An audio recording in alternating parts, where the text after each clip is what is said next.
வையகம் வாழ்க வையகம் வாழ்க வளமுடன் வாழ்க வையகம் வாழ்க வையகம்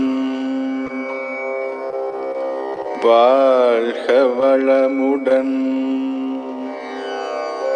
வாழ்க வையகம் வாழ்க வையகம் வாழ்க வளமுடன் வாழ்க வையகம் வாழ்க வையகம் வாழ்க வளமுடன் வாழ்க வையகம் வாழ்க வையகம் வாழ்க வளமுடன் வாழ்க வையகம் வாழ்க வையகம் வாழ்க வளமுடன் வாழ்க வையகம் வாழ்க வையகம் வாழ்க வளமுடன் வாழ்க வையகம் வாழ்க வையகம் வாழ்க வளமுடன் வாழ்க வையகம் வாழ்க வையகம் வாழ்க வளமுடன் வாழ்க வையகம் வாழ்க வையகம் வாழ்க வளமுடன் வாழ்க வையகம் வாழ்க வையகம் வாழ்க வளமுடன் வாழ்க வையகம் வாழ்க வையகம் வாழ்க வளமுடன் வாழ்க வையகம் வாழ்க வையகம் வாழ்க வளமுடன் வாழ்க வையகம் வாழ்க வையகம் வாழ்க வளமுடன் வாழ்க வையகம் வாழ்க வையகம் வாழ்க வளமுடன் வாழ்க வையகம் வாழ்க வையகம் வாழ்க வளமுடன் வாழ்க வையகம் வாழ்க வையகம் வாழ்க வளமுடன்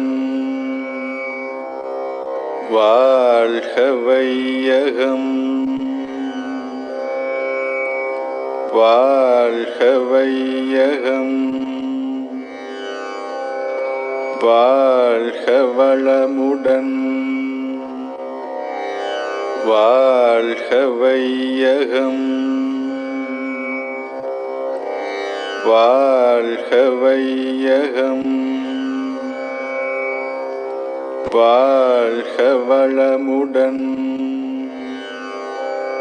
வாழ்க வையகம்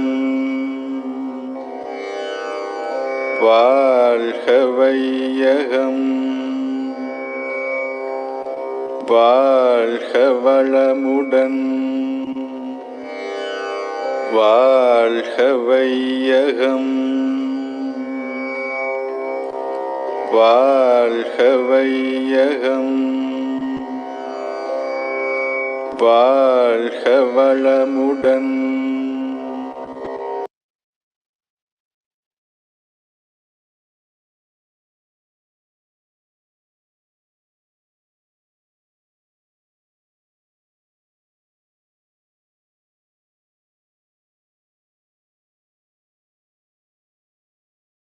வாழ்க குருவே துணை.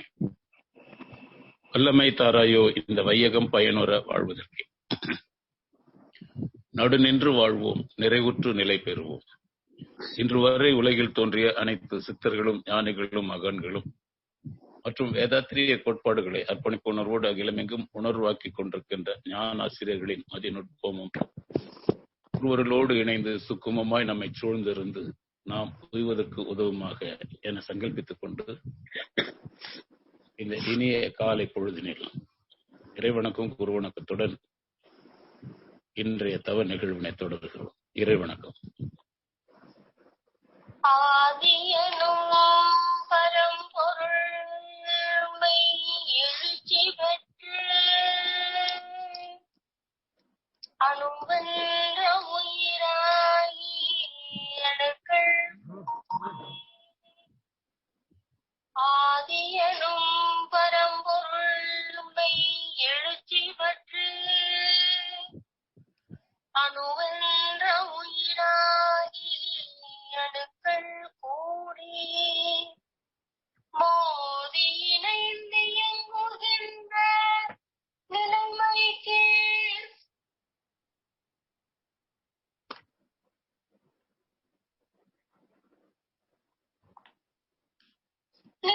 நிலைமைக்கேற்ப மூலகங்கள் பலவாகி அவை இணைந்து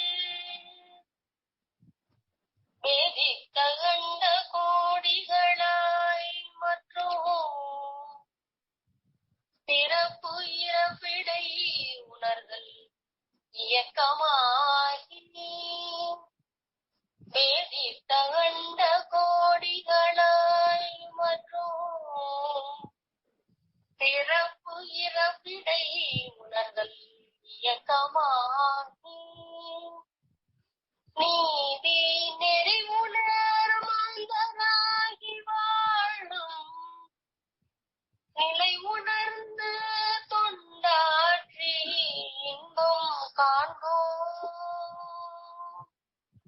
நீதி நெறி உணர் மாந்தராகி வாழும் நிலை உணர்ந்து தொண்டாற்றி இன்பம் காண்போம்.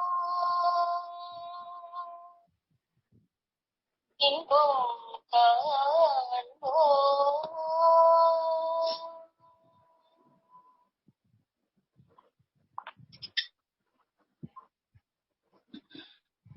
சிந்தையை அடக்கியே சும்மாவிருக்கின்ற சீரறிய செய்த குருவே அந்த நிலைதனில் அறிவு அசைவற்றிருக்க பெறும் ஆனந்தம் பொங்குதங்கே. சிந்தையை அடக்கியே சும்மாவிருக்கின்ற சீரறிய செய்த குருவே அந்த நிலைகளில் அறிவு அசைவற்றிருக்க பெரும் ஆனந்தம் பொங்குதங்கே. இந்த பெரும் உலகம் இசையெடுத்த பல பிறவிகளின் இறுதி பயனாகிய இந்த பெரும் உலகம் இசையெடுத்த பல பிறவிகளின் இறுதி பயனாகிய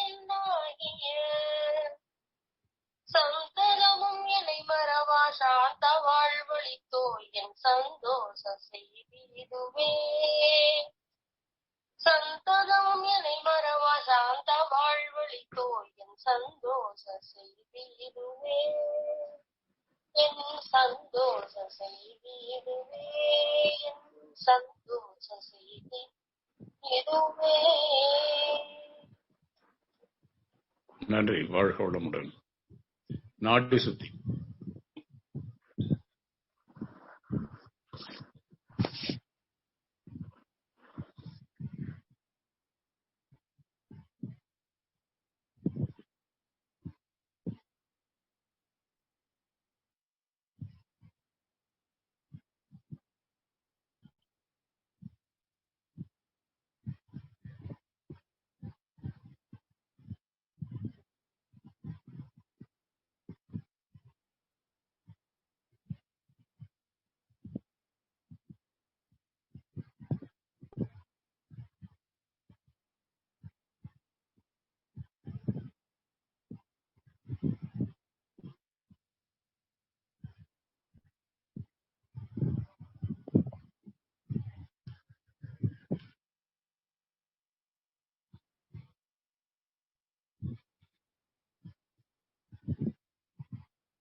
தண்டுவட சுத்தி.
மூச்சை விட்டுக்கொண்டே அக்னியிலிருந்து மூலாதாரம் வந்து அமைகின்றோம். மூலாதாரம் என்பது நம்முடைய உடலின் மைய புள்ளி. உயிர், மனம், பேரியக்கம் ஆகியவற்றிற்கும் அதுவே மைய புள்ளியாக இருக்கின்றது. அந்த புள்ளியாக நாம் இருக்கின்றோம். பேர் இயக்கமாக இறைநிலை அமைந்திருக்கின்றது.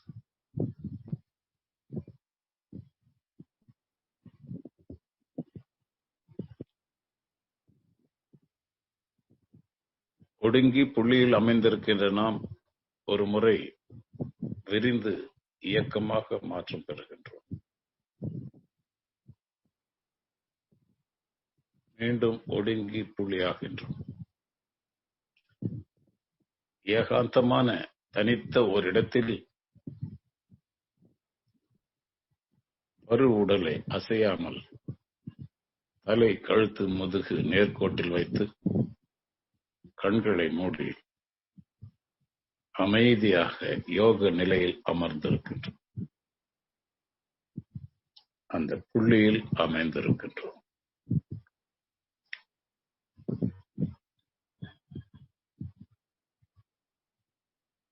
நாம் அமர்ந்துள்ள இடத்தை சுற்றிலும் நல்ல தெய்வீக ஆற்றலே நிரம்பின. நாம் அமர்ந்துள்ள இடத்தை சுற்றிலும் நல்ல தூய தெய்வீக ஆற்றலே நிரம்பின.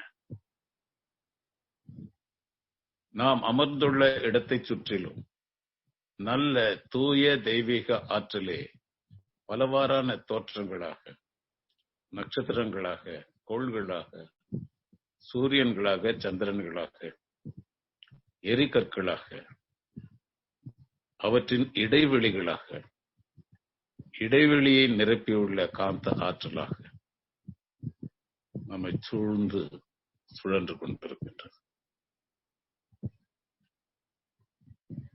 அருட்பேராற்றல் உடலிலும் உயிரிலும் அலை அலையாக பாய்ந்து நிரம்புவதையும் வழிந்து திரும்புவதையும் உடலின் ஒவ்வொரு அணுவிலும் அலை அதிர்வாக உணர்கின்றோம்.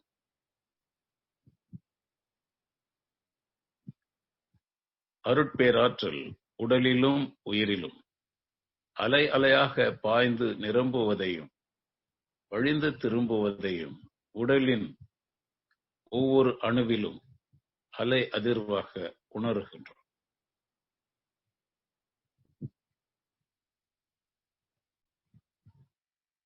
அருட்பேராற்றல் உடலிலும் உயிரிலும் அலை அலையாக பாய்ந்து நிரம்புவதையும் வழிந்து திரும்புவதையும் உடலின் ஒவ்வொரு அணுவிலும் அணு துகளிலும் கூட அலை அதிர்வாக உணர்கின்றோம்.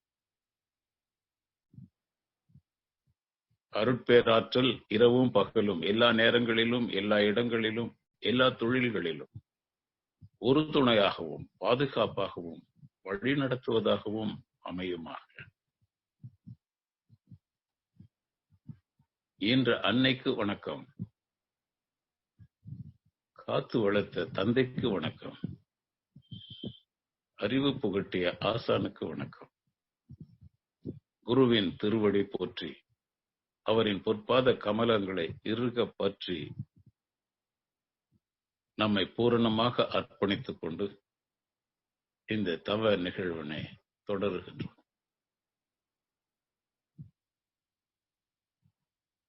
இறைநிலை தவம்.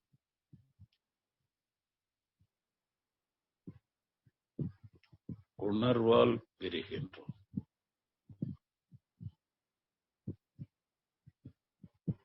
பேராதார பெருவெளி,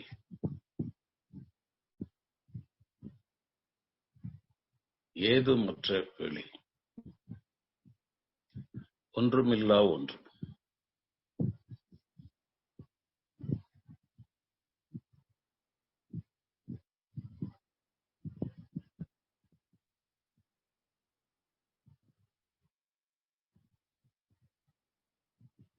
ஒன்றுமில்லா ஒன்று என்றாலும் ஓர் அழுத்தம் இருக்கின்றது. The abundance gives a weight. எல்லையற்று இருக்கின்ற ஒன்றுக்கு ஒரு எடை இருக்கின்றது. அந்த எடைதான் அழுத்தம்.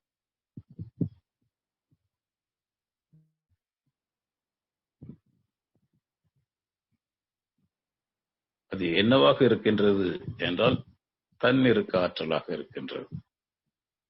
சூழ்ந்தழுத்தும் ஆற்றல் ரெண்டும் ஒண்ணுதான். தன்னிருக்கம் என்றாலும் சூழ்ந்து அழுத்துவது என்றாலும் ஒரே பொருளைத்தான் தருகின்றது.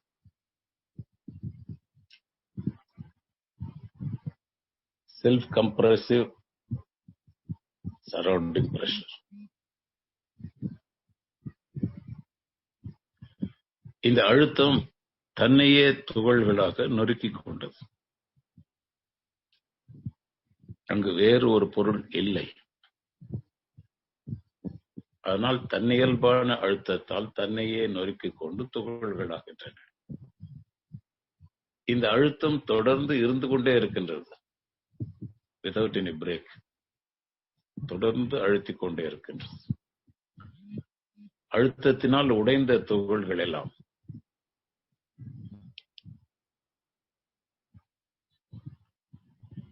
தொடர்ந்து வரும் அழுத்தத்தால் உந்தப்பட்டு சுழலுகின்றன.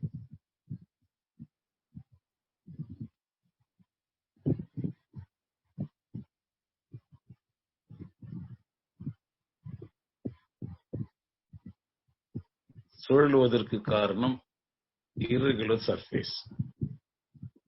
உடைந்த துகள்கள் என்பதால் ஒழுங்கற்ற தன்மையில் உடைந்திருக்கின்றன.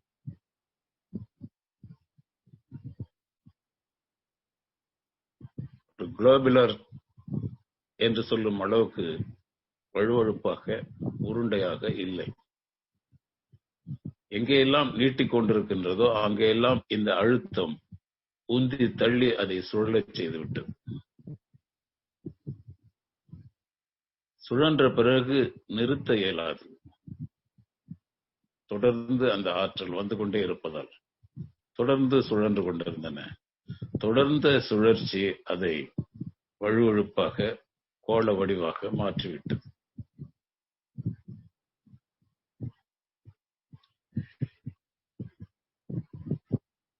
அதை கோள வடிவாக மாற்றியதற்கு முக்கிய பங்கு இந்த அழுத்த ஆற்றல் தான். தன்னிருக்க ஆற்றல், சூழ்ந்தழுத்தும் ஆற்றல்.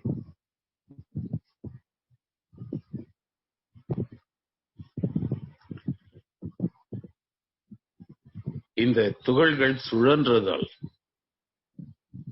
உரசல் ஏற்பட்டு, அருகில் உள்ள சுத்தவெளியோடு உரசல் ஏற்பட்டு ஒரு அழுத்தம் அதனுள் சென்று விட்டது. ஆனால் உள்ளே சென்றது, வெளியே வர முடியவில்லை. ஏனென்றால் உடைந்தால்தான் வர முடியும். உடையும் அளவுக்கு அது அளவு பெரிதல்ல. வெரி வெரி மைக்ரோ பார்ட்டிகள், இன்டிவிசிபிள், உடைக்க முடியாதது. அதனால் அதனுள் சென்ற அழுத்தம் அதிலேயே இருக்கின்றது. It cannot be manifested. அதனால் தான் சொல்றோம் அதை அன்மேனிஃபெஸ்டட் மேக்னெட் என்றும். இருந்தாலும் இந்த மேக்னெட் என்ற அழுத்தத்திற்கு ஒரு ஆற்றல் உண்டு, கொள்ளும் ஆற்றலும் தள்ளும் ஆற்றலும். அந்த ஆற்றல் வெளியே வர முடியவில்லை. ஆனால் அங்கேயே இருந்து கொண்டு தன்னை ஒத்த மற்ற துகள்களை எல்லாம் ஒன்றாக இணைத்துக் கொண்டன.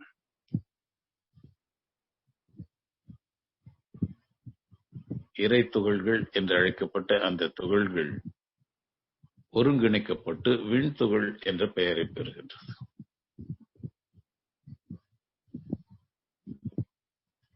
The method of union is conglomeration. தனக்குள் இருந்த அழுத்தம் பிற துகள்களை ஈர்த்து ஒரு தொகுப்பாக மாற்றியது. இந்த தொகுப்பு சுழன்ற போது அங்கே துல்லிய சமதள சீர்மை அமைந்தது. துல்லிய சமதள சீர்மை என்னும் போது இந்த துகள்கள் மையத்தை நோக்கி இருந்ததெல்லாம் எடை அதிகமாகவும், விளிம்பு பக்கம் இருப்பதெல்லாம் எடை குறைவாகவும் மாறின சுழற்சியில். இந்த சுழற்சி விரைவு அந்த தொகுப்பில் உள்ள இறை துகள்களின் எண்ணிக்கையை பொறுத்தது. எண்ணிக்கை அதிகமாக அதிகமாக விரைவு அதிகமாகும். வேகமான சுழற்சியில் லேசான விளிம்பு புறத்தில் இருந்த துகள்கள் எல்லாம் வீசி வெளியே எரியப்பட்டன. எரியப்பட்ட அந்த இறை துகள்கள் விரிவலை எனப்பட்டது. ஏனென்றால் அதற்கு பிறகு அது சுழற்சியில் இருப்பதற்கான உந்துதல் இல்லாமல் போய்விட்டது. வெளியே விழுந்தவுடனே அது தன்னுடைய வட்ட வடிவமான கோள வடிவத்தை இழந்து விட்டது. கோள வடிவத்தை இழந்த பிறகு அது விரிந்து விரிந்து விரிந்து விரிந்து இன்ஃபினிட் என்ற ஸ்டேட் இறைநிலையாகவே மாறிவிடுகின்றது. இறைநிலையாக இருந்தது தன்னிருக்க சுழந்தழுத்தும் ஆற்றலால் இறை துகளாக மாறியது. இறை துகள் என்ற நிலையிலிருந்து விண்துகளுக்கு வந்தது. விண்துகளில் துல்லிய சமதள சீர்மை நியதிப்படி வெளிப்புறம் இருந்து வீசி எறியப்பட்டதால் மீண்டும் இறைநிலையாகிவிட்டது. அதனுடைய ஆயுள் அவ்வளவுதான். இந்த சிருஷ்டியில் அதன் பங்கு அவ்வளவுதான். ஆனால் இங்கே மீதம் இருக்கின்ற இறை துகள்கள் எல்லாம் மையத்தில் இன்னும் இருக்க பற்றி கொண்டு விரைவாக சுழன்ற போது இதே போன்ற தொகுப்பு விண்களை ஈர்த்து கொண்டன. இதனுடைய வலிமை அதிகமாக இருக்கும்போது அருகில் உள்ள விண் துகள்களை இது ஈர்த்து கொண்டது. அல்லது அருகில் உள்ள விண் வலிமையாக இருந்த போது அதனோடு இது சேர்ந்து கொண்டது. இப்படித்தான் இந்த விண் துகள்கள் என்று சொல்லப்படுகின்ற எனர்ஜி பார்ட்டிகிள்ஸ் ஒன்றாக இணைந்தன. இந்த எனர்ஜி பார்ட்டிகிள் அதனோடு இந்த விண்துகளை சேர்த்துக்கொண்டு சுத்தவெளியை சேர்த்துக்கொண்டு ஒவ்வொரு பங்காக இணையும் போதெல்லாம் ஆகாயம், காற்று, நெருப்பு, நீர், நிலம் என்று 5 பௌதிகங்கள் உண்டாகின. இதான் பஞ்சபூதங்கள் என்று சொல்லுகின்றோம். இந்த பஞ்சபூதங்கள் ஒவ்வொரு விண்துகளிலும் இருக்கின்றன. விண்துகளும் சுத்தவெளியும் சேர்ந்த இணைப்பு தான் பஞ்சபூதம்.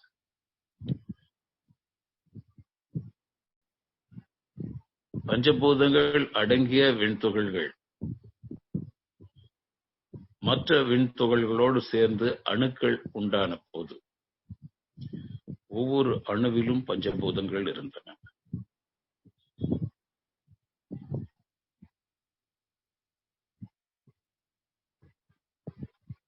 அறிவியலில் அணு என்று கூறப்படும் போது நியூட்ரான், புரோட்டான், எலக்ட்ரான் என்ற 3 வகையான விண்துகள்கள் ஒருங்கிணைந்த ஒரு கூட்டு அமைப்பு தான் அணு என்று குறிப்பிடப்படுகின்றது.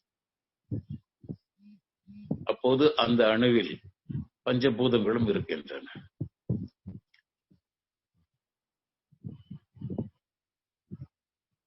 பஞ்சபூதங்கள் இருப்பின் பஞ்சதன் மாத்திரையும் இருக்கும். ஏனென்றால் பஞ்சபூதம் என்பது பருத்தன்மை, அதனுடைய நுண்தன்மையான தன்மாத்திரையும் அதிலேயே இருக்கின்றன. வெளிப்படும் சந்தர்ப்பத்தில் அவை வெளிப்பட்டு அனுபவமாக்கிக் கொள்ளப்படும் உயிரினங்களால். இந்த அணுக்கள் சேர்ந்து மாஸ் எனப்படுகின்ற ஜட பொருள்கள் உண்டாக்கின. ஜடப்பொருள்கள் என்று சொல்லும் போது உயிர் உள்ளவை,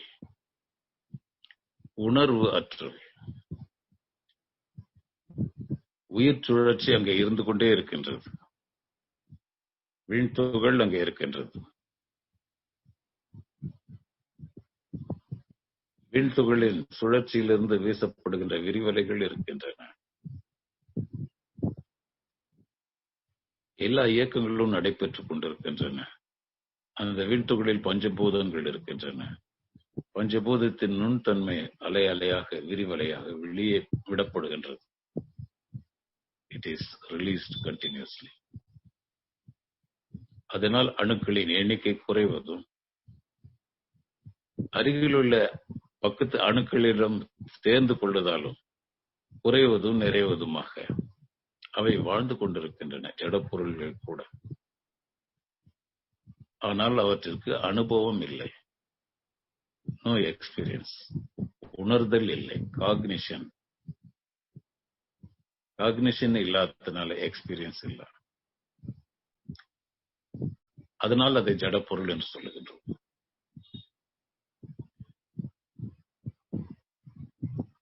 இந்த எனர்ஜி பார்ட்டிகிள்ஸ் என்பதுதான் ரசாயனங்கள். அதனுடைய குவாலிட்டிஸ் என்னவோ அது ரசாயன பொருள்.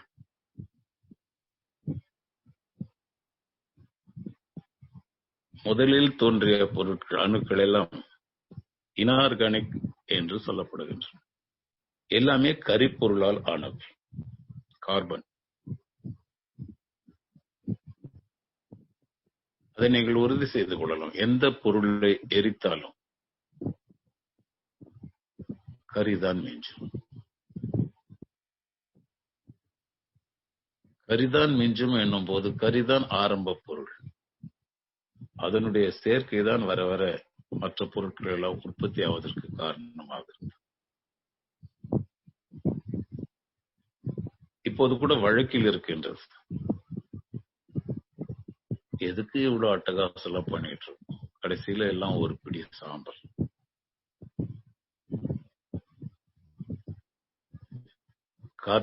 காற்று சேர்த்து எரிந்தால் அதில் சாம்பல் வரும், காற்று இல்லாமல் எரிந்தால் கரி வரும். இங்குள்ள இந்த பிரபஞ்சத்தில், இந்த சிருஷ்டியில் உள்ள எல்லா பொருள்களுடைய தன்மையும் இதுதான். ஒரு பிடி சாம்பல், அது ஒரு பிடி கறி. அதுதான் நம்முடைய உருவமாக இருக்கின்றது, பொருள்களாக இருக்கின்றது. அதை வைத்துத்தான் விளையாடி கொண்டிருக்கின்றோம். வாழ்க்கை என்னும் விளையாட்டு.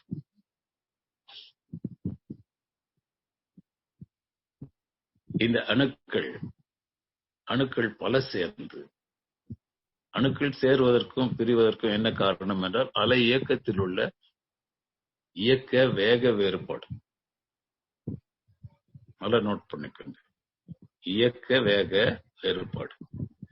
ஸ்பீடு குறையிற போது பக்கத்துல போய் சேர்ந்துடுது. ஸ்பீடு அதிகமா இருக்கிற போது பக்கத்துல இருக்கிற அணுவை சேர்த்துக் கொள்கிறது. ஆனால் சேர்த்தாலும் பிரிந்தாலும் ஒரு குறிப்பிட்ட அளவுதான். தள்ளி வைக்கின்ற ஆற்றலும் உண்டு, சேர்த்துக் கொள்கின்ற ஆற்றலும் உண்டு. ஆனால் ஒரு அளவு உண்டு. இதனுடைய தள்ளி வைக்கும் ஆற்றல் எவ்வளவோ அந்த அளவுக்கு தூரத்துக்கு தள்ளித்தான் வைக்கும். பூமி 9 கோடி மைல்கள் தொலைவில் தான் இருக்கின்றது. அதற்கும் அருகாமையில் செல்ல முடியாது சூரியனிடம். இந்த 9 கோடி மைலை விட்டு தாண்டி சென்று விடவும் முடியாது. தண்ணீருக்கு சூழ்ந்தழுத்தும் ஆற்றல் அழுத்திக் கொண்டிருக்கின்றது. இங்கே சூரியனின் ஆற்றல் தள்ளி வைத்திருக்கின்றது 9 கோடி மைல்கள். அதற்கும் ஒரு பிக்சட் பாத், ஒரு நிர்ணயிக்கப்பட்ட பாதை வகுக்கப்பட்டிருக்கின்றது. அதனுடைய ஆற்றலை பொறுத்துத்தான், அலை இயக்கத்தை பொறுத்துத்தான், அந்த அலை இயக்க வேக வேறுபாட்டை பொறுத்துத்தான். அப்படி சேர்ந்த அணுக்கள் ஒரு மாஸ் என்ற நிலையில் ஜட பொருளாக இருக்கும் போது அதில் உயிர் உண்டு, உணர்வு இல்லை. அதிலே ரசாயனங்கள் இருக்கின்றன. கார்பன் இருக்கின்றது, ஹைட்ரஜன் இருக்கின்றது, ஆக்சிஜன் இருக்கின்றது, பாஸ்பரஸ், இது எல்லாமே இருக்கு. இந்த கரிப்பொருள்கள் என்று சொல்வார்கள், பேசிக் மாலிகூல்.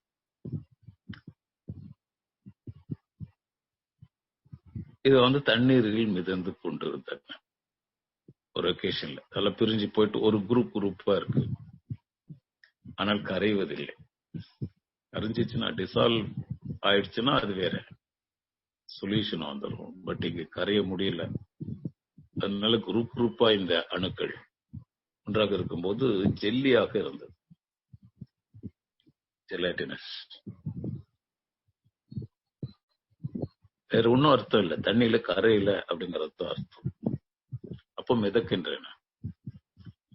மிதந்து கொண்டே சென்றது. நாளடைவில் இந்த ஜட பொருள் தன்னை சுற்றியுள்ள உடலின் பகுதியை சுவராக மாற்றிக்கொண்டது. ஒரு பேரியர் மாதிரி. அதனால இப்போ அது உள்ள சுற்றுகின்ற அலைகள் வெளியேற முடியாது. அது மட்டும் இல்லாமல் வெளியேற முடியாமல் ஒரு சுழற்சி நடக்கிறது என்றால் அந்த சுழற்சிக்கு ஒரு மையப்புள்ளி அமைந்துவிடும். யாரும் அமைக்க வேண்டியதில்லை, தானாவே ஒரு மையப்புள்ளி அமைஞ்சிடும். அது சுத்துது அப்படி சொன்ன சென்டர் பாயிண்ட் ஒண்ணு வந்துடும். அப்ப அந்த மையப்புள்ளியைத்தான் நாம் கருமையம் என்று சொல்லுகிறோம். அந்த மையப்புள்ளியில் என்ன நிகழ்ந்தது என்றால் இந்த சுழற்சியின் அனுபவங்கள் எல்லாம் பதிவாக்கின. இங்கு பதிவாகின்ற எக்ஸ்பீரியன்சஸ் என்று சொல்லும் போது உடலில் சுவரை ஏற்படுத்திக் கொண்ட ஒரு உடல் இயக்கம் உணர்வை பெற்றுவிட்டது. உணர்தல் இயக்கம் அங்கேதான் ஆரம்பமாகிறது. உணர்வது என்றாலே உள்முகம் நோக்கி என்றுதான் பொருள்.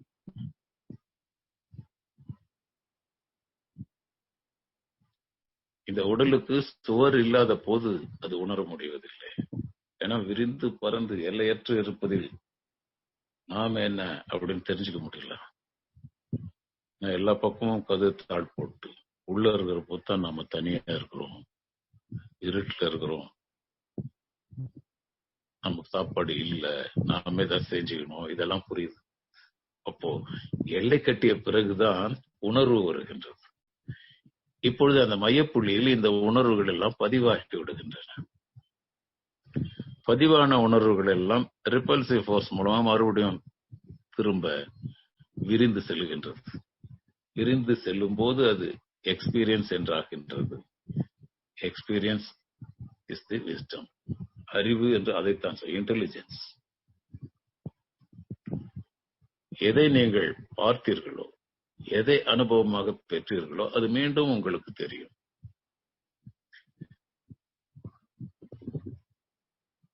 டேபிள் மேல ஒரு ஆப்பிள் இருக்கு என்று சொன்னால், ஆப்பிள் ஏற்கனவே உங்களுக்கு இது ஆப்பிள் என்று தெரிந்திருந்தால்தான் இப்பொழுதும் நீங்கள் அதை கண்டுபிடிக்க முடியும். இது ஆப்பிள் இருக்கு, டேபிள் மேல யார் ஆப்பிள் வச்சது அப்படின்னு கேட்பீங்க.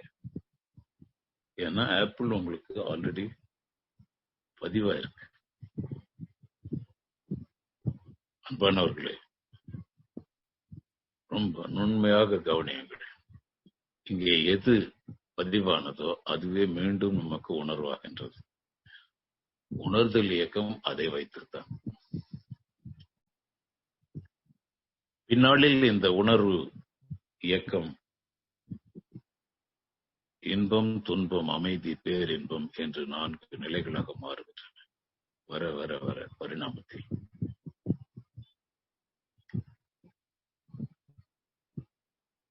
அதனால் இந்த பிரபஞ்சத்தில் உள்ள எல்லா பொருட்களும் ஒன்று உணர்வு இல்லாமல் இருக்கின்றன, இன்னொன்று உணர்வோடு இருக்கின்றது. உயிர் எல்லாவற்றுக்கும் உண்டு. ஒவ்வொரு அணுவிலும் உயிர் இருக்கின்றது. உயிர் தொழில் தான் சுழல் அலையாக சுழன்று கொண்டிருக்கின்றது. உயிர் இல்லாதது இங்கே எதுவும் இல்லை. அந்த இயக்கத்தை தான் நாம் உயிர் என்று சொல்லுகின்றோம். அசைவைத்தான் உயிர் என்று சொல்லுகின்றோம். அசையாமல் ஜட பொருளிலும் கூட அசையாமல் எந்த அணுவும் இல்லை.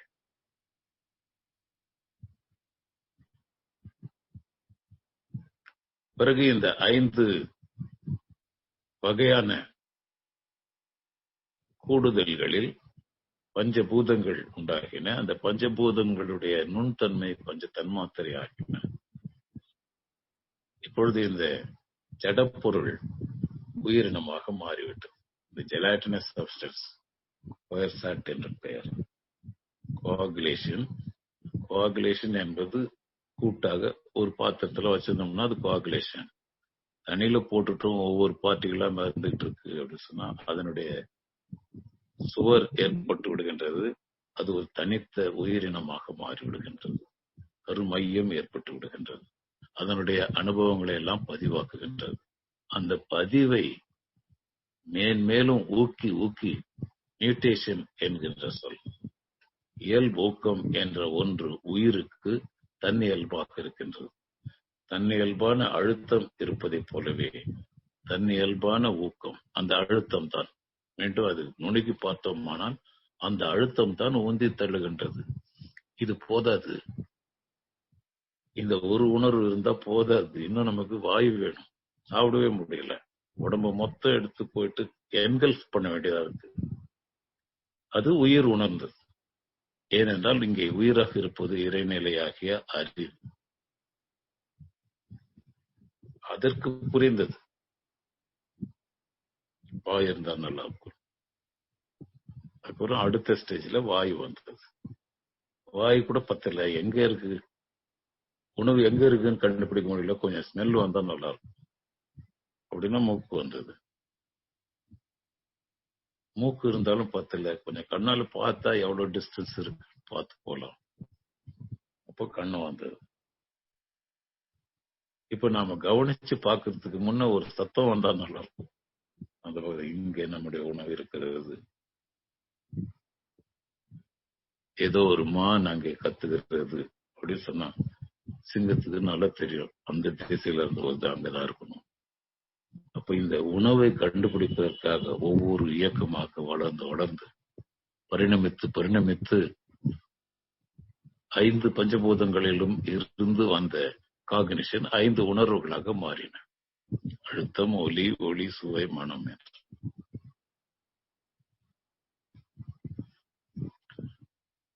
இந்த 5 உணர்வுகளும் நிறைவடைந்த போது திரும்ப திரும்ப அதையே தான் அனுபவமாக பெற்றுக் கொண்டிருக்கிறோம். எதுக்கு நமக்கு இதெல்லாம் அனுபவிச்சுட்டு இருக்கிறோம் என்று அதுக்கு அடுத்த உந்துதல்.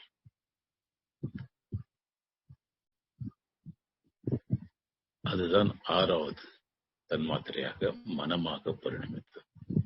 ஆனா மனம் ஏற்கனவே இருக்கு, செயலற்ற மனம். அது மனமாக இருந்தது, அவ்வளவுதான். சாப்பிடணும், தூங்கணும், அவ்வளவுதான். அதுவும் அதுக்கு தெரியாது. எந்த விலங்குக்கும் நான் தான் நாய், நான் குதிரைன்னு தெரியாது. எந்த புழு பூச்சிக்கும்.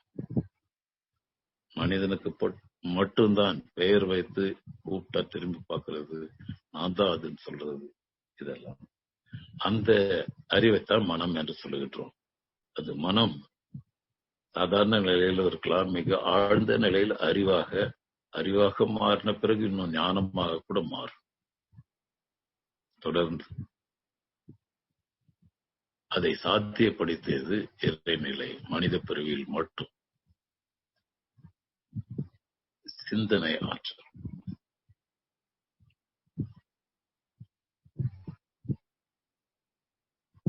ஐந்து தன்மாத்திரைகளையும் அனுபவமாக பெறும்போது 6வதாக இன்னும் முதிர்ச்சி பெற்ற போது எதை அனுபவமாக பெறுவது?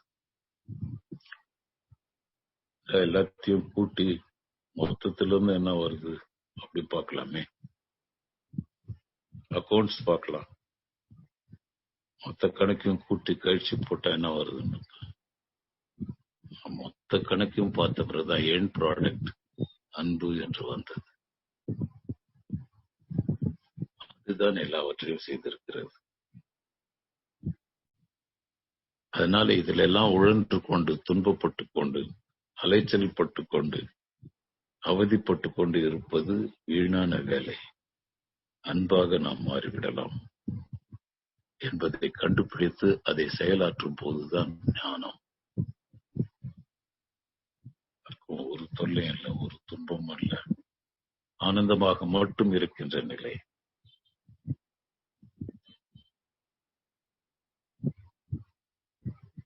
உயிரின பரிணாமத்தின் போது ஒவ்வொரு உறுப்பாக தங்களிடம் உள்ள இந்த ஜீவகாந்த தன்மாத்திரைகளை வெளியிடுவதற்காக ஏற்பட்ட கருவிகள் தான் நாக்கு, மூக்கு, கண்ணு, காது எல்லாம்.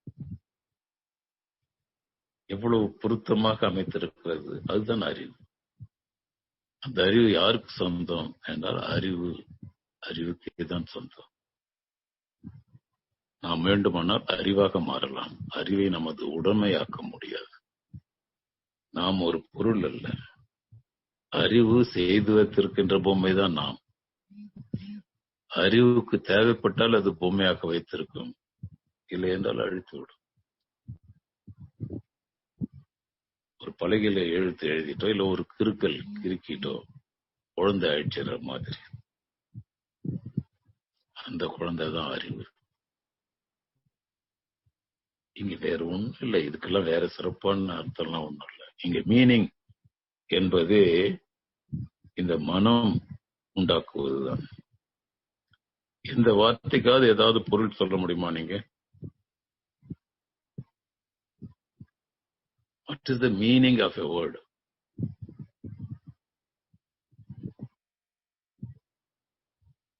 Oh, no meaning at all.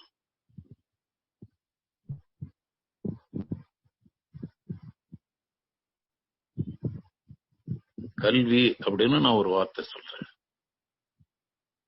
கல்வின்னு சொல்ற போது அதுக்கு என்ன அர்த்தம் நான் நினைக்கிறது வேற. கல்வி என்ற வார்த்தை உங்க காதுல எல்லாம் விழற போது நீங்க ஒவ்வொருத்தரும் நினைக்கிறது வேற. அப்ப அது அதனுடைய பொருளா? 10,000 பேர் கேட்கிறாங்கன்னா 10,000 பேரும் 10,000 விதமாக நினைப்பார்கள். 10,000 பொருளா அந்த கல்வி என்ற வார்த்தைக்கு? அதுக்கு என்னதான் பொருள்? அப்படிலாம் ஒண்ணு பொருள் இல்ல, ஒண்ணும் இல்லை. இந்த பொருள் என்பது மனதின் கற்பனை.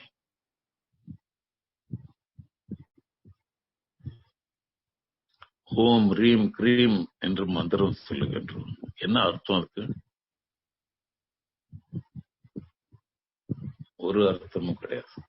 அப்ப அப்புறம் எதுக்கு மந்திரம் சொல்றோம்? It's all about the sound which creates the meaning in our psychic plane. நம்முடைய மனதில் பொருளாக உணர்த்துகின்ற ஒரு ஆற்றல் இந்த ஒலி, சவுண்ட். அதுக்கு ஃப்ரீக்வன்சி உண்டு. ஒரு மந்திரம் சொல்றோம்னு சொன்னா அந்த ஃப்ரீக்வன்சி தான் முக்கியமே தவிர அதுக்கு அர்த்தம் தெரிஞ்சிருக்கணும்னு அவசியம் இல்லை. அர்த்தம் தெரியாது யாருக்கும். எந்த வார்த்தைக்கும் அர்த்தம் நாம சொல்லிட்டு இருக்கிறது இல்லை. நாம சொல்றதுதான் அர்த்தம் அப்படின்னு சொன்னா எல்லாரும் அதையே சொல்லணும் இல்ல. வீட்டுல இருக்கிற 4 பேரும் 4 விதமா தான் அர்த்தம் சொல்லுவாங்க ஒவ்வொரு வார்த்தைக்கும். அப்ப யார் சொல்றது அர்த்தம்? அது இல்ல, அர்த்தமே இல்ல. அது வெறும் சவுண்டு தான். பழக்கத்தினால் இந்த சவுண்ட் சொல்ற போது இதை செஞ்சோம் அப்படிங்கிற பழக்கத்தை வச்சுதான் நம்ம செஞ்சிட்டு இருக்கிறோமே தவிர பொருள் உணர்ந்து எல்லாம் செய்யல. பொருள் உணர்ந்து என்பதற்கு அர்த்தமே வேற. அது அர்த்தமாக இருக்கிற வரைக்கும் நமக்கு அதுக்கு தொடர்பு இல்லை. அந்த ஒலியின் அதிர்வுகள், அது எத்தனை அதிர்வு, என்ன பண்ணுச்சு, பிரபஞ்சத்துக்கும் அதுக்கும் என்ன தொடர்பு, இது எந்த அளவுக்கு பிரபஞ்சத்தை பாதிக்குது, இல்ல பிரபஞ்சம் எந்த அளவுக்கு நம்மை பாதிக்கிறது என்ற அந்த விஷயங்கள் எல்லாம் தான் உண்மையை தவிர அதுக்கு எதுவும் அர்த்தம் இல்லை.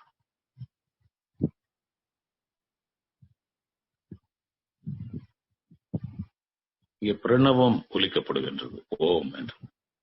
ஓம் என்பது ஒரு சவுண்ட், அவ்வளவுதான். அது இப்படித்தான், இந்த சவுண்ட தான் இப்படி சேர்த்து இப்படி சொல்றோம் அப்படிதான் நாம சொல்றோம் அர்த்தம். It is in the mind, it is in the psychic plane. மனம் என்ற தளத்திலே பொருள் நாம் கற்பிக்கின்றோம். மனமே கற்பனை பண்ணக்கூடியதுதான். மனதினுடைய கற்பனை தான் இந்த பிரபஞ்சமாகவே இருக்கின்றது.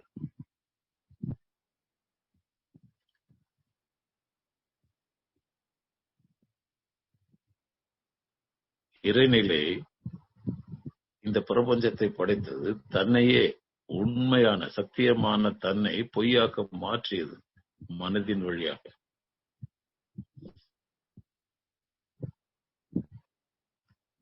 அதனால்தான் நாம சொல்றோம், மனதை விட்டு நீங்கும் போதுதான் இறைத்தன்மை.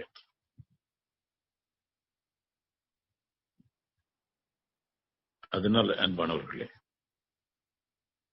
இந்த உயிரின பரிணாமத்தில் மனிதன் வரை வந்திருக்கின்ற நாம் மனித உடலில் பூரணமாக முன்னேறிவிட்டோம். அதன் உள்ளே இயங்கிக் கொண்டிருக்கின்ற மனம்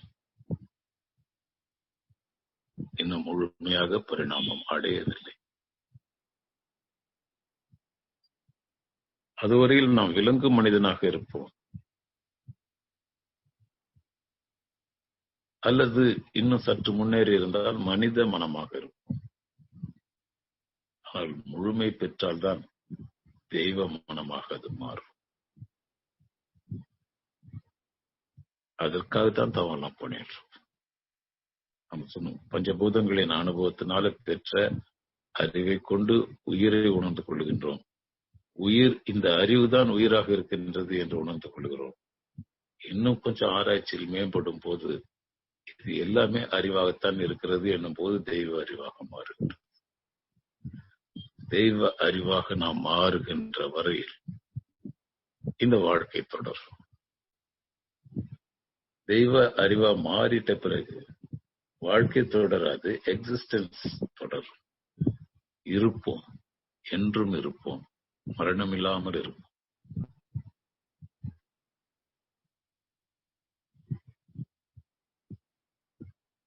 இந்த மரணம் இல்லாத வாழ்க்கையில் நாம் செய்ய வேண்டுவது என்ன?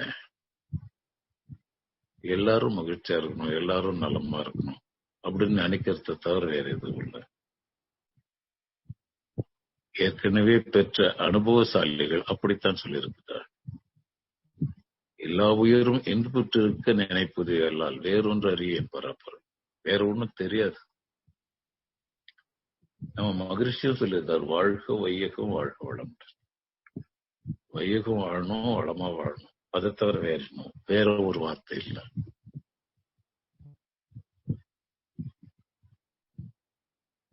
வள்ளலார் சொல்லிருக்காரு, அருட்பெரும் ஜோதி அருட்பெரும் ஜோதி தனிப்பெரும் கருணை. தனி பெரும் கருணை அது, அவ்வளவுதான். அதுக்கு மேல ஒண்ணும் இல்லை. கருணை அன்பின் செயல் வடிவம். அன்பாக இருக்க வேண்டும், அன்பாகவே இருக்க வேண்டும். நம்முடைய வடிவமே அன்பாக, தன்மையே கருணையாக. அன்பும் கருணையும் தான் இறை தன்மை, இறைநிலை.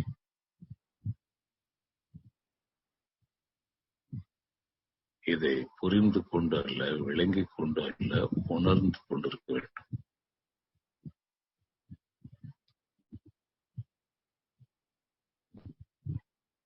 நம்மை சுற்றிலும் நம்முடைய அலைகள் விரிந்து பறந்து சென்று கொண்டே இருக்கின்றன.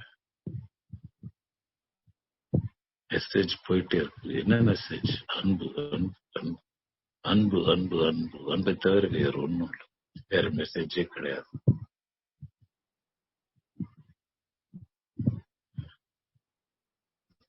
அந்த ஒலியை பரப்பிக்கொண்டே இருப்பதுதான் ஒரே ஒரு வேலை.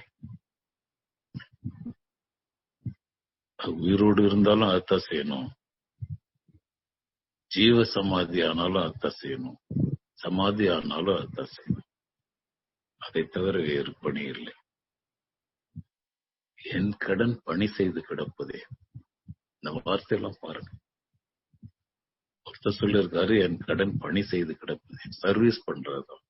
யாருக்கு என்ன வேணும், அது என்ன எதிர்பார்க்கறோன்னு பார்த்து அதை கொடுக்கறது. அதை கொடுக்கறது அப்படின்னா இன்னும் அதுக்கு ஆழமா போயிட்டு அர்த்தம் பார்த்தோம்னா, அவர் எடுத்து கொடுக்கறது இல்லை. யார் என்ன விரும்புறாங்களோ அந்த பொருள் இந்த பிரபஞ்சத்துல இருக்கு, அதை இருக்கு பாருங்க, எடுத்துக்கங்கன்னு சொல்றாங்க. எடுத்துக்குங்க என்ற உணர்வு ஏற்படுத்துது, அவ்வளவுதான்.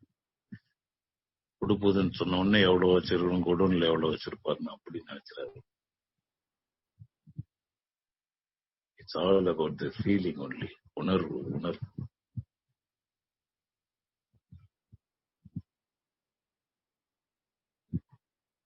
உணர்வாக இருக்கின்றோம். ஆனந்தமான நிலை, அமைதி, நீண்ட அமைதி.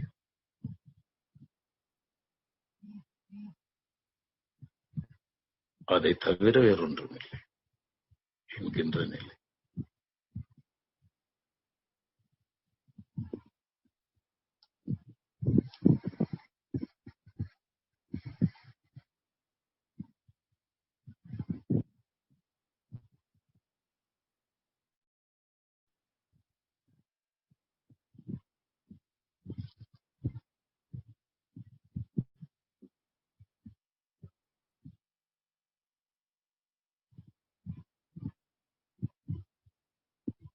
உணர்வற்ற அந்த உணர்விலேயே இன்னும் சில நிமிடங்கள்.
வாழ்க வளமுடன்.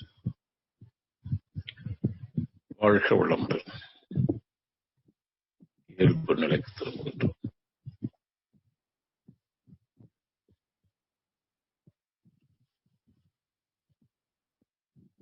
இந்த உன்னதமான மனநிலையை வரமாக பெற்ற நாம் இறைவன் கருணை மீது நன்றி கொள்ளுகின்றோம். அருட்பேராற்றல் கருணையினால் உடல் நலம், நீள ஆயுள், நிறை செல்வம், உயர் புகழ், மெய்ஞானம் ஓங்கி வாழ்வும். அருட்பேராற்றல் கருணையினால் உடல் நலம், நீள ஆயுள், நிறை செல்வம், உயர் புகழ், மெய்ஞானம் ஓங்கி வாழ்வும். அருட்பேராற்றல் கருணையினால் உடல் நலம், நீள ஆயுள், நிறை செல்வம், உயர் புகழ், மெய்ஞானம் ஓங்கி வாழ்வும். வாழ்க வையகம், வாழ்க வையகம், வாழ்க வளமுடன்.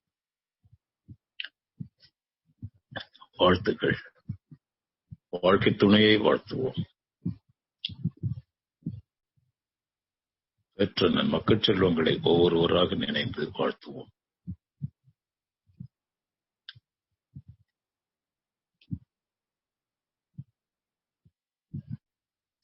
உடன் பிறந்தாரை வாழ்த்துவோம்.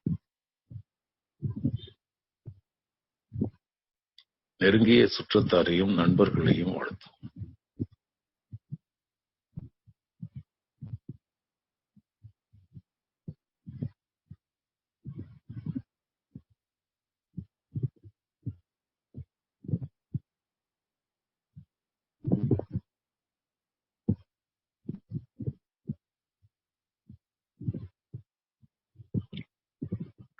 அன்றாட கடமையிலும் தொழில்துறையிலும் உடன் பணிபுரிபவர்கள் அனைவரையும் வாழ்த்துவோம்.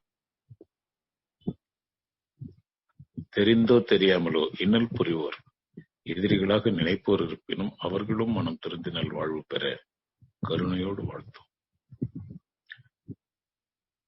நமது ஆசான் அருட்தந்தை யோகிராஜ் வேதாத்திரி மகரிஷி அவர்கள் அருளிய வேதாத்திரியம் வாழ்க வளமுடன். ஆழியாறு அறிவு திருக்கோயில் வாழ்க வளமுடன். உலக சமுதாய சேவா சங்கம் வாழ்க வளமுடன். உலகெங்கும் உள்ள மனவளக்கலா மன்ற அறக்கட்டளைகள் வாழ்க வளமுடன். இப்போதைய தவத்தில் கலந்து கொண்ட அன்பர்களும் அவர் தம் குடும்பத்தினரும் வாழ்க வளமுடன். இரண்டு ஒழுக்க பண்பாடு. நான் எனது வாழ்நாளில் யாருடைய உடலுக்கும் மனதுக்கும் துன்பம் தரமாட்டேன். துன்பப்படுவோருக்கு என்னால் முடிந்த உதவிகளை செய்வேன். நான் எனது வாழ்நாளில் யாருடைய உடலுக்கும் மனதுக்கும் துன்பம் தரமாட்டேன். துன்பப்படுவோருக்கு என்னால் முடிந்த உதவிகளை செய்வேன். நான் எனது வாழ்நாளில் யாருடைய உடலுக்கும் மனதுக்கும் துன்பம் தரமாட்டேன். துன்பப்படுவோருக்கு என்னால் முடிந்த உதவிகளை செய்வேன். வாழ்க வையகம், வாழ்க வையகம், வாழ்க வளமுடன். உலக நலவேட்பு. உலகில் உள்ள பொறுப்புடைய தலைவர் எல்லாம் உயிரறிவை உள்ளுணர்வாய் பெறுதல் வேண்டும். உலக அனைத்து நாடுகளின் எல்லை காக்க ஓர் உலக கூட்டாட்சி வலுவாய் வேண்டும். உலகில் போர், பகை, அச்சமின்றி மக்கள் உழைத்துண்டு வளங்காத்து வாழ வேண்டும். உலகெங்கும் மனித குலம் அமைதி என்னும் ஒரு வற்றாத நன்னீதி பெற்று உய்ய வேண்டும். வாழ்க வையகம், வாழ்க வையகம், வாழ்க வளமுடன். மழை வேய்ப்பு. ஏரி, குளம், கிணறு, ஆறு எல்லாம் நிரம்பி வழிய மாறி அளவாய் பொழிக மக்கள் வளமாய் வாழ்க. ஏரி, குளம், கிணறு, ஆறு எல்லாம் நிரம்பி வழிய மாறி அளவாய் பொழிக மக்கள் வளமாய் வாழ்க. ஏரி, குளம், கிணறு, ஆறு எல்லாம் நிரம்பி வழிய மாறி அளவாய் பொழிக மக்கள் வளமாய் வாழ்க. வாழ்க வையகம், வாழ்க வையகம், வாழ்க வளமுடன்.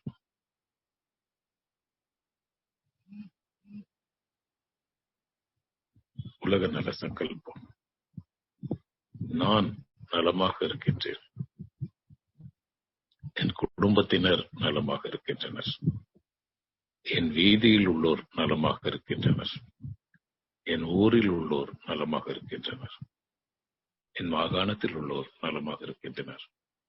என் நாட்டில் உள்ளோர் நலமாக இருக்கின்றனர். இந்த பூமிக்கோளில் வாழ்பவர் அனைவரும் நலமாக இருக்கின்றனர். இந்த பூமிக்கோள் அனைத்து உயிர்களும் அமைதியும் ஆனந்தமுமாக வாழ்வதற்கு ஏற்ற வகையில் மாறிக்கொண்டே இருக்கின்றது. மாறிக்கொண்டே இருக்கின்றது. மாறிக்கொண்டே.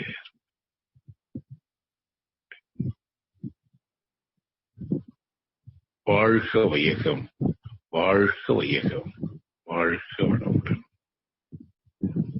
நம் மனதில் அமைதி நிலவட்டும், நம்மை சுற்றிலும் அமைதி நிலவட்டும், உலகம் முழுவதும் அமைதி நிலவட்டும். அமைதி, அமைதி, அமைதி.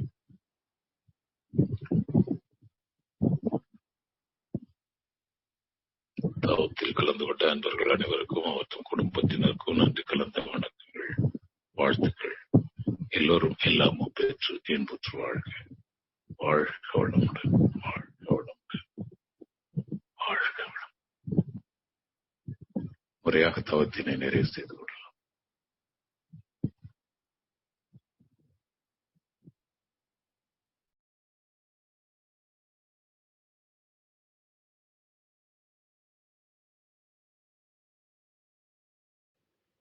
ஐயா அவர்களுக்கான வாழ்த்து. ஐயா அவர்கள் வாழ்க வளமுடன். ஐயா அவர்களின் உடல் நலம் வாழ்க வளமுடன். ஐயா அவர்களின் அன்பு குடும்பம் வாழ்க வளமுடன். ஐயா அவர்களின் ஆன்மீக தொண்டு வாழ்க வளமுடன். வாழ்க வளமுடன், வாழ்க வளமுடன். நன்றிகளையா. வாழ்க வையகம், வாழ்க வையகம், வாழ்க வளமுடன். குரு வாழ்க, குருவே துணை. அன்பானவர்களே, அனைவருக்கும் காலை வணக்கங்கள், வாழ்த்துக்கள்.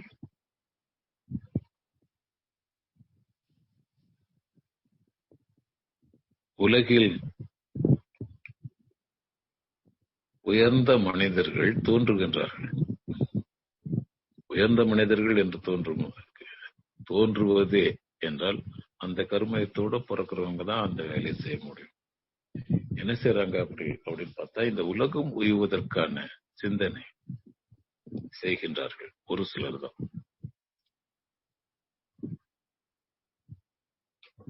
சிந்திப்பது என்பது மனிதனுடைய தனிச்சிறப்பு. அந்த சிந்தனையிலும் கூட தன்னை பற்றி, தன்னுடைய இருப்பை பற்றி, தன்னுடைய வாழ்க்கையை பற்றி நினைப்பவர்கள் ஏராளம், கோடி கோடியாக இருக்கின்றார்கள்.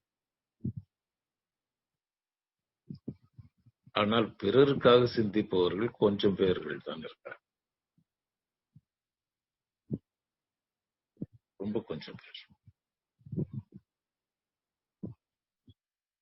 பாத்தீங்கன்னா நீங்க விரல் விட்டு சொல்லிடலாம். நம்ம நாட்டுல பார்த்தா காந்தி இருந்தார், புத்தர் இருந்தார், வெளிநாட்டுல இயேசு இருந்தார், நபி இருந்தார். இப்படி பேர் சொல்ற மாதிரி தான் நம்பர் இருக்கு. அரிஸ்டாட்டில், பிளாட்டோ அவங்கெல்லாம் இருந்தாங்க. நம்ம நாட்டில பாரதியார் இருந்தார். அவங்களுடைய சிந்தனை முழுக்க முழுக்க இந்த உலகத்தை பற்றியது. உலகத்தில் உள்ள உயிர்களின் நலத்தை பற்றியது. இதுக்கு ஒரே ஒரு வார்த்தையில பதில் சொல்லணும்னா என்ன இது? ஆனா அவர்கள் அன்பாக இருந்தார்கள்.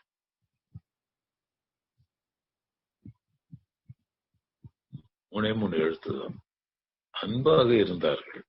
அதுதான் சிந்தனை, அதுதான் அவர்களுடைய நோக்கம், அதுதான் அவர்களுடைய வாழ்க்கை. அதனால அவங்க கஷ்டப்பட்டாங்கன்னு நாம பேசுறோம். கஷ்டம் இல்லை. அது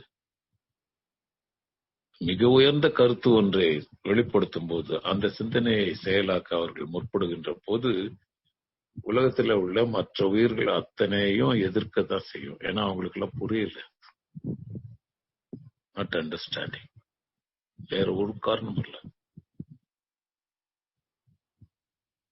காக்கை குருவி எங்கள் ஜாதின்னு சொல்ற போது இன்னைக்கு ஜாதி வெறியர் இருக்காங்களா, அவங்களுக்கு அந்த வார்த்தை எப்படி புரியும்? சரி, ஜாதி வெறியர்னா எனக்கு கொடுமையானவங்களா?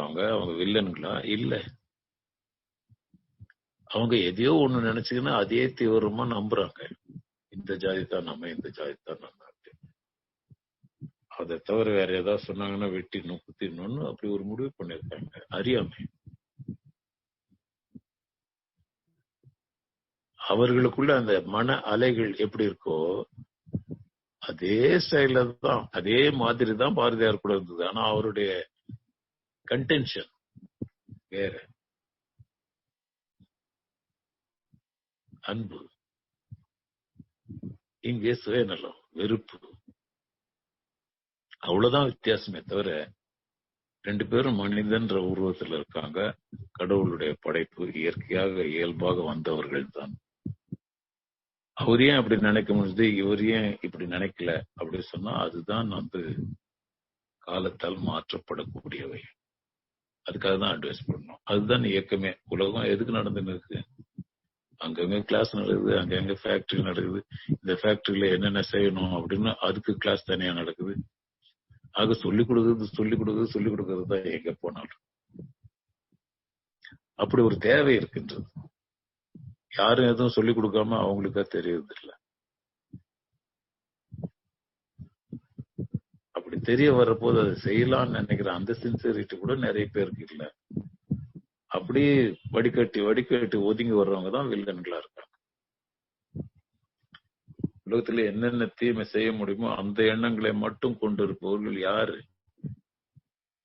நல்ல எண்ணங்களை ஏற்றுக்கொள்ள முடியாமல் படிப்படியாக அந்த ஃபில்டர்ல கடைசியா வந்தவங்க.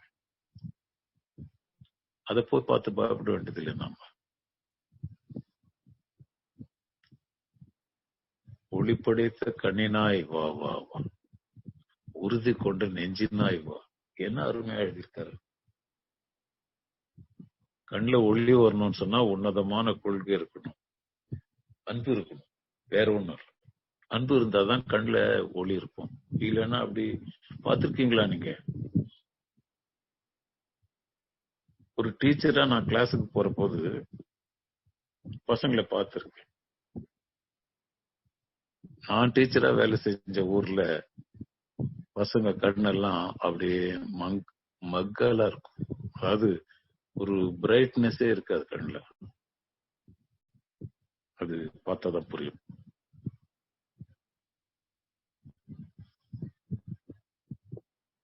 ஒரு 30-40 ஸ்டூடெண்ட் இருக்கிற இடத்துல ஒரு 2 பேருக்கு தான் கண்ணுல அந்த லைட் இருக்கும். அவ்வளவுதான். அப்படின்னா ஊர்ல மொத்த பேரும் மக்குங்களா இருக்காங்க அப்படின்னு அர்த்தம் இல்ல. புத்திசாலியா அந்த பையனெல்லாம் மெட்ராஸில் சேர்த்துறாங்க, கான்வென்ட்ல வசதியானவங்க.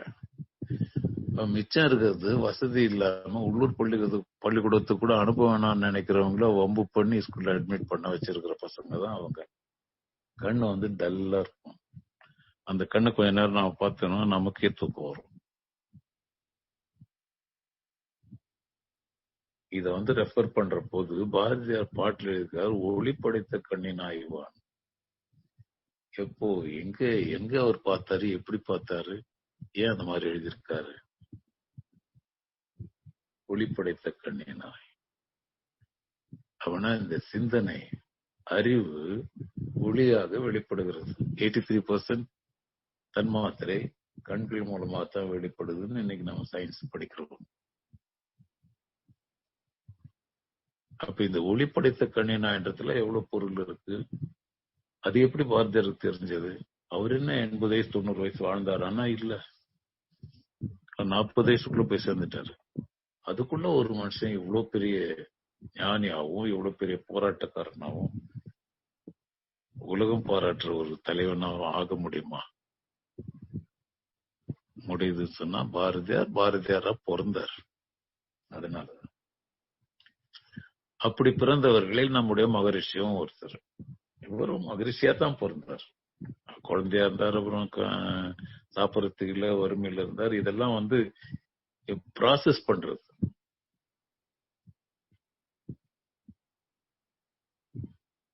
எல்லாவற்றையும் தாண்டி செல்லுகின்ற ஒரு மனநிலை வரணும் சொன்னா இந்த உலக அனுபவம் இப்படி எல்லாம் இருக்கணும். அப்படி இருந்தாதான் அது that is the method of achieving things. Bharathiyar அப்படி கஷ்டப்பட்டவர் தான். கஷ்டப்படாதவங்க யாரும் நல்ல அட்வைஸ் பண்ண முடியாது. அட்வைஸ் எப்படி பண்றாங்க, அவங்க என்ன மனநிலையில இருக்காங்கன்றத பார்த்து அவங்க பாஸ்ட் லைஃப் எப்படி இருந்திருக்கும்னு கெஸ் பண்ணலாம். ரொம்ப ரொம்ப சித்திரவதையா இருக்கும். அதுல இருந்துதான் இந்த பாடங்களை கற்றுக்கொள்ள முடியும். அதுதான் மற்றவங்களுக்கு சொல்ல முடியும். வாழ்ந்து பார்த்து சொல்லுவது, அப்பதான் சொல்றத கேட்க முடியும். இல்லைன்னா கதை கேட்கிற போது ஒரு 2 நிமிஷத்துல போர் அடிச்சிடும். நம்ம வாழ்க்கையை கேட்கிற போது, உணர்வாக கேட்கிற போது எவ்வளவு நேரம் பேசினாலும் தெரியாது. ஏன்னா அதே உணர்வு கேட்பவர்களை ஆட்கொண்டு விடும். அவங்களதான் நல்ல தலைவர்கள் சொல்றோம். இப்ப நம்ம பேச போறது 2 பேரை பத்தி. மகரிஷி, இன்னொருத்தர் பெரியார் ஈவேரா. இவங்க 2 பேரும் கம்பேர் பண்ண முடியுமா? ஒருத்தர் எல்லாமே கடவுள்னு சொன்னவரு, இன்னொருத்தர் கடவுளே இல்லைன்னு சொன்னவர்.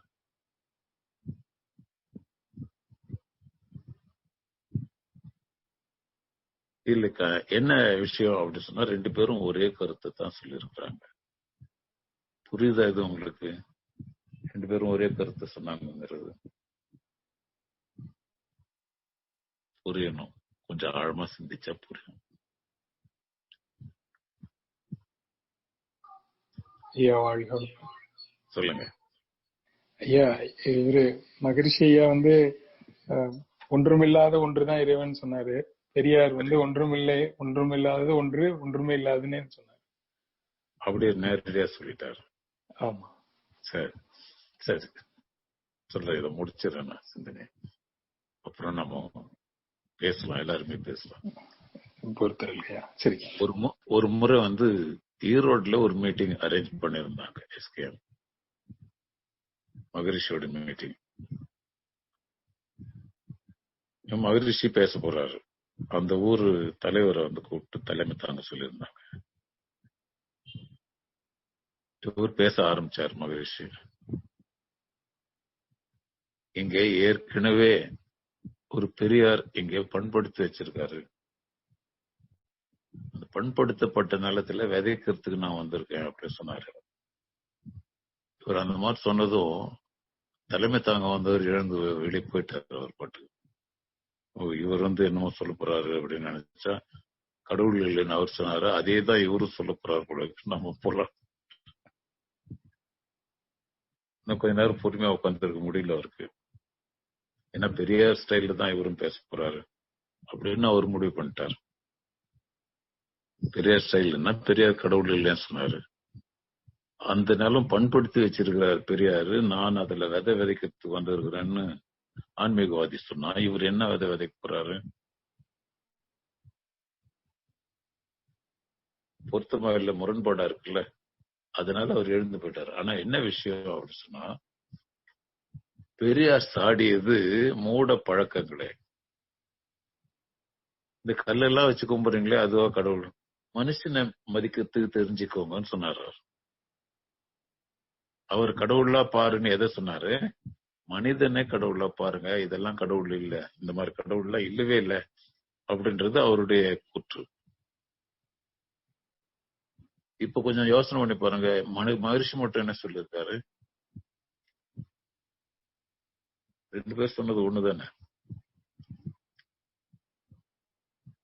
மதங்கள், அப்புறம் மத சின்னங்கள், மத கருத்துக்கள், இந்த கோயில்கள், கோவில் சிலைகள், அது எந்த கோயிலா இருந்தாலும், இந்து கோயிலா இருந்தாலும், கிறிஸ்தவ சர்ச்சா இருந்தாலும், மசூதியா இருந்தாலும், அதெல்லாம் மூட பழக்கம் அப்படின்றத தானே சொல்லியிருக்காங்க.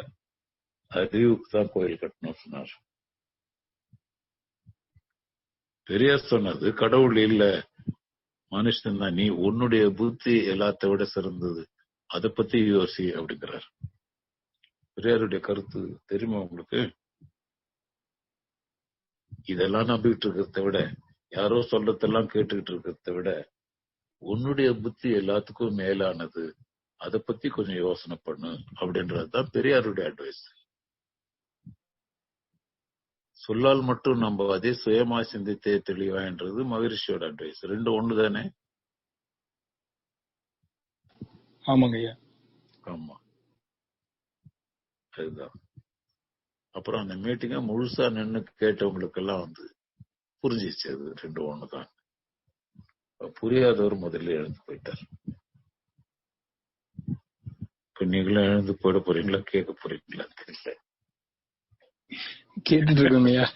வாழ்க வாழ்க வளமுடன். இப்ப நாம கலந்துரையாடலுக்கு போகலாம்.